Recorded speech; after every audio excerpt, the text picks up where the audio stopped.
in the unyielding silence of a fortified DSS cell buried beneath the streets of Abuja, where time itself feels shackled and forgotten. Nnamdi Kanu, the resilient leader of the indigenous people of Biafra, sat in stillness.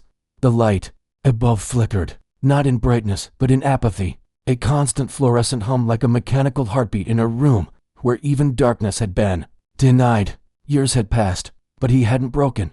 He had frayed, yes, worn down by isolation, sleepless nights, and the cruel monotony of captivity, but the fire that lived inside him had not gone out. It had simply learned to burn quietly.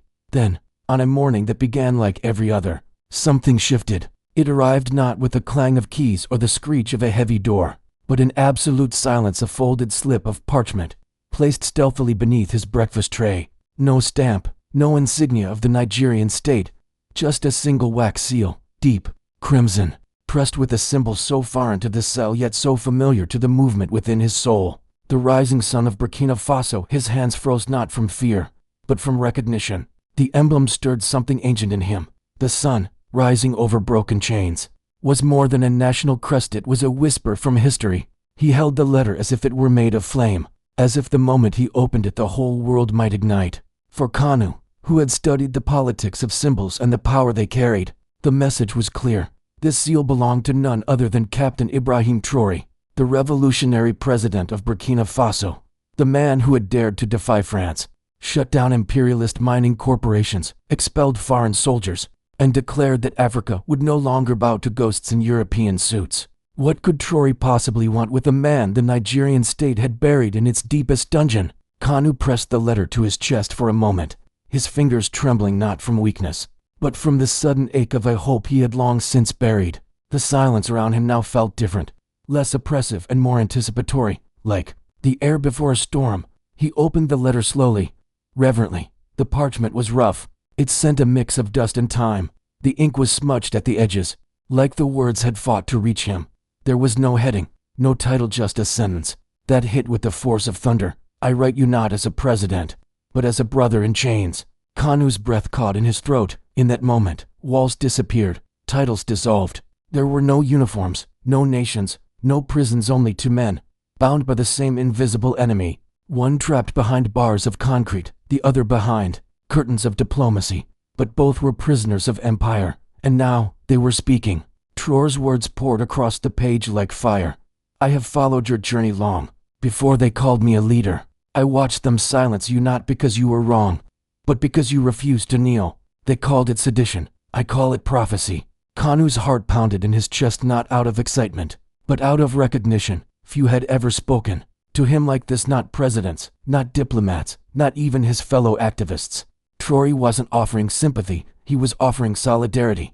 He wasn't sending a political message, he was lighting a match. The letter continued. They killed Sankara before I was born, but the bullets they used still echo through every African capital. They called it internal politics. We know better. It was a warning shot from the old world, a reminder that dreaming freely in Africa is still a revolutionary act. Kanu's eyes closed for a moment, not to shut out the world, but to absorb it more deeply. The cell, once sterile and cold, now pulsed with energy. He could feel the ghosts of the past stirring the lions they had caged, the voices they had tried to erase, Sankara, Lumumba, Nkrumah. And now, somehow, his name was among them. What they fear most, brother, Traoré wrote, is not our weapons or our words, it's our dream. The idea of an Africa that speaks with one voice, that governs itself without asking for permission, that heals its borders, not with bullets, but with bloodlines. The letter was alive with conviction. It pulsed with truths too dangerous to speak on a podium. Traoré was not writing from the comfort of power, he was writing from the edge of rebellion. Every sentence cut like a blade through the illusion of African independence. Your prison, the letter continued, was built by the same hands that built mine. Yours with keys, mine with contracts, but the chains are the same. The silence they demanded of you, they now try to demand of me. But brother, we will not go quiet. Kanu felt something rise in him, not rage, not sorrow, something older, something sacred. He gripped the letter tighter. Do you know why they fear us, Nnamdi? Traoré asked. Because we did not ask for permission to imagine freedom. Because we see maps where they see borders. Because we see brothers where they see enemies. They fear the day Africa awakens, not from war, but from unity. And you are part of that awakening. The last lines were handwritten more heavily, as if Traoré's pen had been guided by something more than ink. They will say we are rebels. Let them. Better a rebel with vision than a servant with chains. The time is coming. The drums are starting. When you hear them, know this: you were never forgotten. Kanu looked up. The cell hadn't changed. The walls were still there. The guards' laughter still echoed faintly down the corridor. But something had shifted. For the first time in years, the air felt breathable. The silence no longer felt like punishment. It felt like strategy, like waiting for the moment when the whisper becomes a roar. And as rain began to fall again over Abuja, cold and insistent, Nnamdi Kanu folded the letter with care. He tucked it beneath his blanket, not to hide it, but to keep it close, because now he wasn't just a prisoner. He was a signal, a spark, and the storm was coming. The puppeteers in Paris and Washington wear tailored suits and diplomatic smiles, but their strings remain the same, tangled in the necks of African nations. They dress their domination in the language of aid, calling it partnership, while the ink on the loan agreement still reeks of submission. They deploy troops under the banner of peacekeeping, but every bootprint leaves behind the same old shadow of occupation. It is colonialism repackaged, rebranded, and reintroduced in polished French and American accents, and Traoré, whose voice on the page is no longer just a message but a weapon, lets no syllable pass without drawing blood. His words sharpen like a blade unsheathed. ECOWAS is not a shield, it is a leash. I've sat in their rooms. I've listened to their laughter while entire nations wept. I've seen them dismiss our people's cries as emotional noise, as if suffering was not valid, unless measured in the currency of Western interest. He does not whisper, he indicates, he continues, slicing through the hypocrisy. They dare call you a threat while selling your children's future across polished tables in Brussels. They call it diplomacy, I call it betrayal. And then, almost imperceptibly, the tone shifts, not softer in intent, but gentler in heart. The fire remains, but the heat turns inward, glowing rather than blazing. And yet, Traoré writes, through all of this, you never broke. The words land like a bomb on a wound too long ignored. They starved you, stripped your name from headlines, tried to cast you as a villain in the very land that bore you. But you never gave them your spirit. Your silence roared louder than their loudest lies. Where others saw defeat, the youth found direction. In your pain, they discovered purpose. Kanu's breath escapes him, long and slow. Memory floods in like water breaching a dam. The interrogations, the shifting court dates, designed not to deliver justice but to exhaust him. The headlines that read like obituaries for a man still breathing. But now, every injustice he endured is being relit like lanterns across a long-forgotten path, each one exposing the architecture of oppression and the quiet dignity of resistance. Then comes a line that feels like thunder whispered across generations. You are not a prisoner. You are the alarm clock they prayed would never ring. And suddenly, Kanu understands it is ringing. It has already begun, not just in him, but in the soil, in the cities, in the camps and classrooms, in every corner of the continent where someone dares to dream beyond the lines they drew. The map they handed us, Traoré writes, was never meant to free us. It was a cage. They didn't divide land, they divided memory. They severed the rivers of kinship and told us we were strangers. Kanu's eyes close, slow and heavy. That line cuts deeper than most. It's not just about Biafra, it's about all of Africa's stolen names and silenced songs. I have studied Biafra, the letter continues, not through the eyes of your enemies, but through the eyes of your people. The mothers who buried sons whose names no monument would honor. The elders who still whisper of a nation that rose before Nigeria. They called it a rebellion. I call it a reminder of fracture that exposed the fault lines in a union built on fiction. Kanu feels his throat tighten. No president has ever called Biafra anything but taboo. But here it was, in ink, in paper, in truth, honored, remembered, named. And I must tell you this, brother, Traoré writes, Biafra is not alone. There is a Biafra in every corner of this continent. In the dust of Mali, in the mines of Congo, in the whispers of the Khoisan elders, in the forgotten breath of Nubian sands. What they call unity was stitched from stolen cloth, held together by fear and foreign fingers. And then, like a river changing course, the letter turns, no longer looking backward, but forward, toward what must now be done. Your struggle must not end in a flag, he writes. It must become a fire, not to burn, but to awaken. You've been branded as a symbol of division. I say become a symbol of rebirth, not just for Biafra, but for every silenced tongue, every erased language, every broken drum waiting to beat again. Kanu grips the parchment tighter. The words blur not from time, but from emotion. The pain doesn't retreat, but it finds a new companion, purpose. Do not wait for them to open the door, Traoré says. Break it down, for the ones who are still waiting to speak their name out loud. The cell has not changed. The fluorescent lights flicker as before. The steel remains cold. But something has shifted inside Kanu, not just for Biafra, not just for Nigeria, but for the dream that existed long before the borders. The dream of an Africa before it was dissected and sold. And then comes the next page. The ink is darker, now bolder, as if Traoré's conviction has grown with every word spilled, until Africa is one.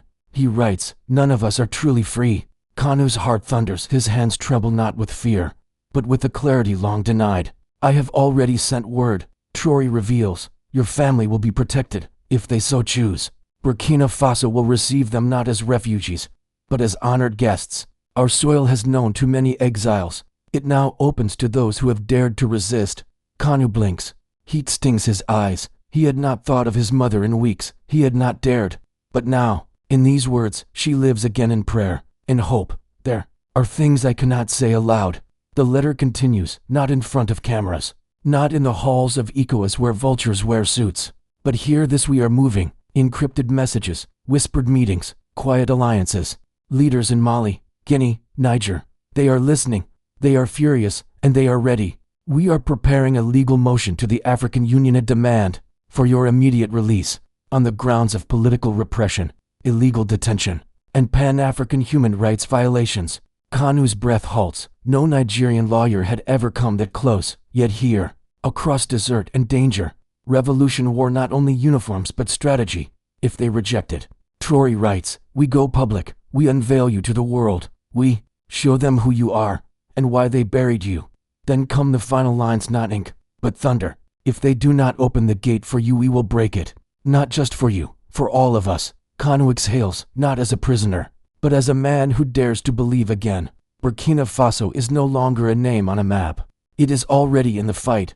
The last page begins with no ceremony, only force. If they harm you again, if even your blood is shed in that cell, Burkina Faso will not respond with statements. We will not respond with press conferences. We will not write to ambassadors. We will consider it an act of war, not just against Nigeria, but against every foreign hand still puppeteering the African continent. Kanu's hands tremble not from fear, but from the weight of solidarity so complete, it feels like armor. They will call me reckless, Traoré admits. They will say I overstepped. But tell me, what is recklessness, if not watching your brother rot while you raise empty slogans of unity? He does not write with ego. He writes with resolve. I will not let another African truth be buried beneath Western silence. We buried Sankara once. We will not bury another. The words are no longer just a message. They are a vow. They are a shield. I do not sign this as a president. The letter closes. I sign it as Ibrahim, your brother, your comrade, your equal in this fight. Then the final line. And I make you this promise: the wind is changing. And when they open your door again, it will not be to silence you. It will be to follow you. There is no signature, no official seal, no presidential stamp. Only a final handwritten line carved into the page like prophecy. We will not bury another Sankara. Kanu folds the letter with the solemnity of a priest folding a sacred shroud. His fingers are steady, but his eyes flicker with a fire that hadn't burned in years. His lips remain unmoved, tight as stone. Yet somewhere deep within the concrete bones of the DSS prison, beneath the buzz of fluorescent lights, beyond the rusted hinges of forgotten doors, something ancient stirs. Not a whisper, not a shout, but a shift, a slow, seismic awakening. The letter was never supposed to leave Kanu's cell. That was the plan. Contain the man, contain the message. But by dawn, the impossible has happened. A scanned copy appears encrypted, cloaked in stealth on a DSS intelligence console. The junior officer who flags it doesn't immediately understand what he's looking at. At first, it's just ink and code. Then he sees it, the phrasing, the cadence, the final line.